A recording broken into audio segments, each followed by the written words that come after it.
Very blessed morning to each and every one of us na mga mananampalataya ng Panginoong Hesus, maging doon sa mga lahat ng naaabot ng video ito o ng vlog na ito ay binabati ko po kayo sa pangalan ng mahal na Panginoong Hesukristo.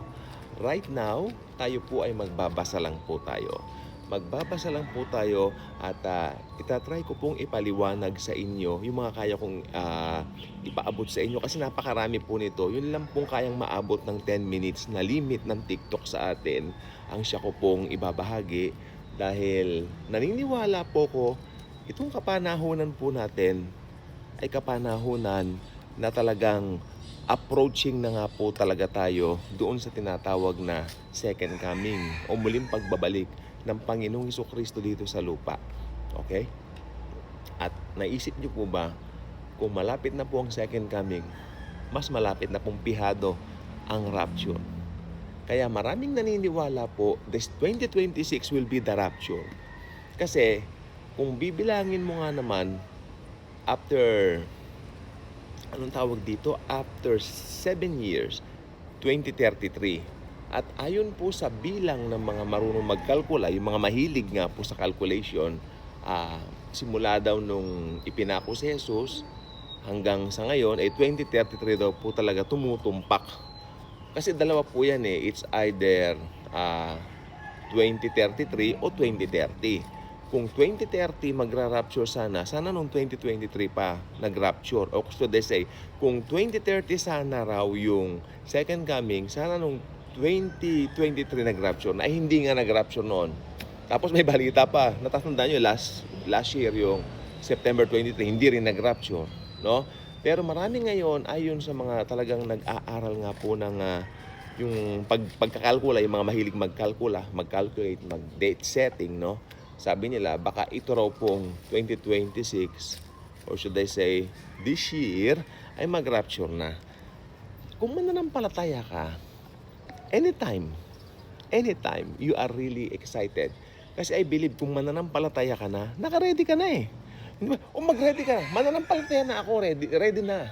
Kung naging mananampalataya ka noong 19 kopong-kopong, halimbawa 1988 o 1986, mananampalataya ka na sa murang edad mo, noong pa lang 1986 na yan, ikaw ay naka-ready na.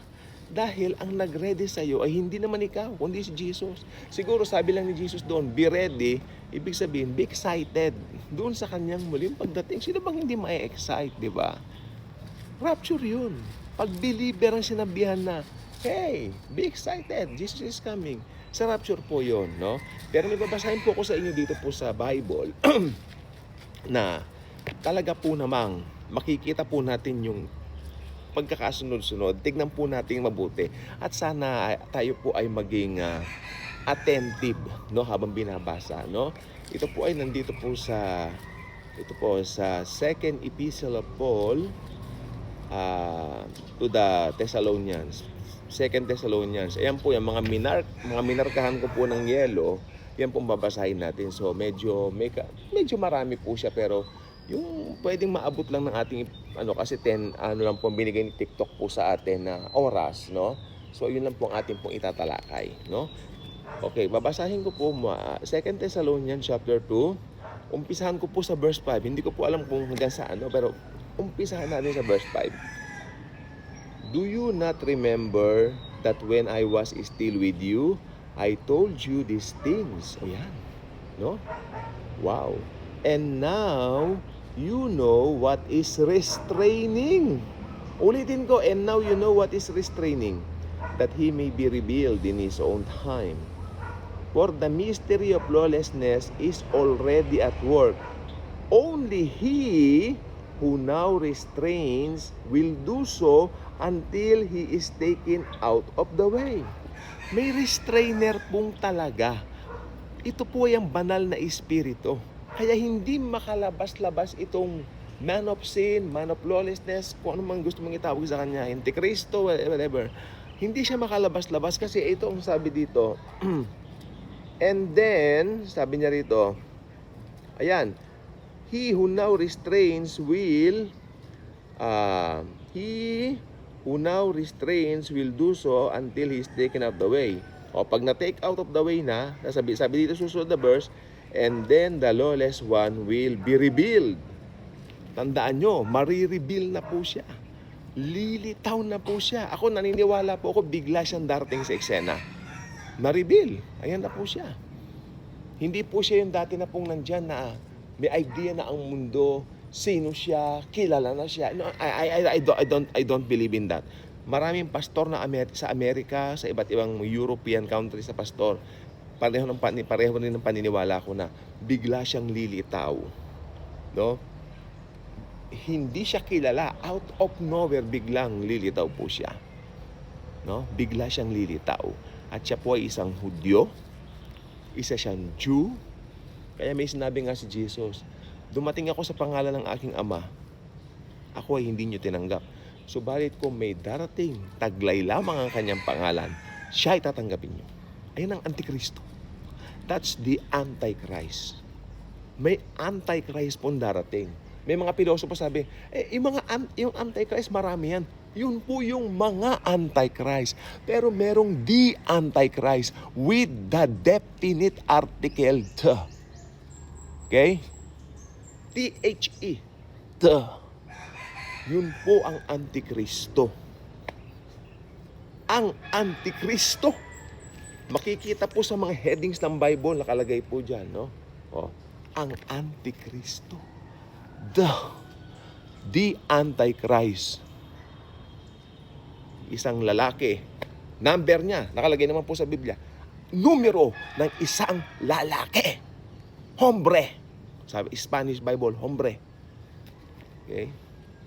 So, tignan po natin mangyayari niyan, no? The coming of the lawless one is according to the working of Satan. According to the working of Satan.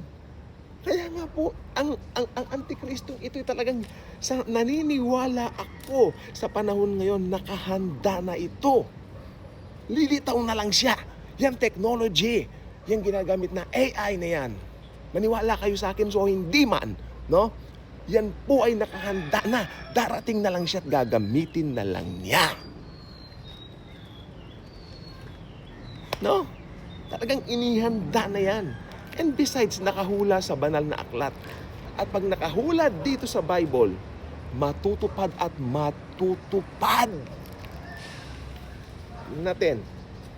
The coming of the lawless one is according to the working of Satan, with all power, signs, and lying wonders.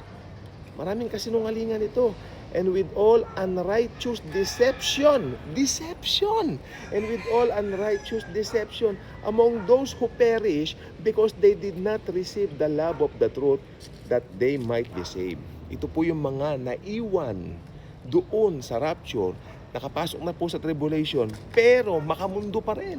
Ayaw pa rin magsisi. Nung nakita nila yung Antikristo, na-deceive sila. At may false prophet po kasi siyang kanang kamay, no? Yun po ang katotohanan diyan. May false prophet siyang kanang kamay. Pero mas tinanggap nila pa nilang ang lie. Kasi may chance na silang maligtas sa tribulation kung hindi sila magpapatatak. Pero dahil namangha sila sa Antikristo, nagpatatak po sila. Hindi sila pinilit, nagpatatak sila. Pumila pa sila. Okay? Yan po mangyayari. Okay? So tingnan po natin yan. And for this reason, ayan, next page, please. And this reason, God will send them a strong delusion that they should believe the lie, that they all may be condemned who did not believe the truth but had pleasure in unrighteousness.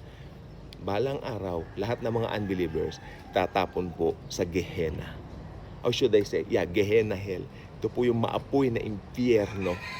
Literal na maapoy. Doon sila. Mauuna roon si Satanas, susunod ang false prophet, and then lahat ng unbelievers simula noong unang-unang panahon pa hanggang dumating ang mga nakatakda na mangyari sa aklat na ito. Ka-good vibes ka na ba? Kung hindi ka pa ka-good vibes, ano pang hinihintay mo? Mag-subscribe ka na. Click that subscribe button yan sa baba. Ayan yung nasa babang. Pindutin mo na yan. And then maging ka-good vibes ka. Share Jesus. Share His love. Hallelujah.